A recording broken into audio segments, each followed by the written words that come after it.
If you want to pass step 1, you need to know your neuro, so let's go through a question. We have a 72-year-old man who's walked to the ED after a fall. He takes aspirin for coronary artery disease. He's somnolent but irascible with a left-sided hemiparesis. A CT scan is dropped below. What's the most likely diagnosis? Okay, point number 1. When you're suspecting a brain bleed, you always want to think of using a non-contrast CT. Okay, that's going to get you points in an exam. So let's go through the CT scan here. What we have is a crescent-shaped hyperdensity that crosses suture lines. This is very, very buzzwordy for a subdural hematoma. Okay, so that's the answer here. What that is a rupture of bridging veins.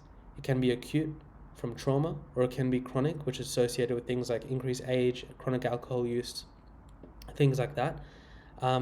But let's go through the other options because you need to know them as well for your exams. So epidural hematoma is a rupture of a middle meningeal artery, which is a branch of a maxillary artery. They sometimes test that.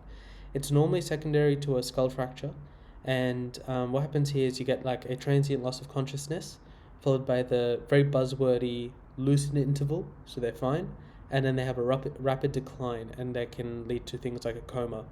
Okay, so that's how you can cross out a epidural hematoma. Subarachnoid hemorrhage. This one would show blood in the basal cisterns or sulci, and this one normally presents with the buzzword worst headache of their life. Alright, so we can cross out C. And for D, intraparenchymal. So this one is going to be caused by systemic hypertension. You can have some hemorrhages in the basal ganglia, in the putamen, and things like that. Okay. The main takeaway for this question is know your images. Make sure you know what they look like, and know the buzzwords for each thing. And if you like this video, make sure you give us a follow and comment what else you would like us to talk about. Cheers.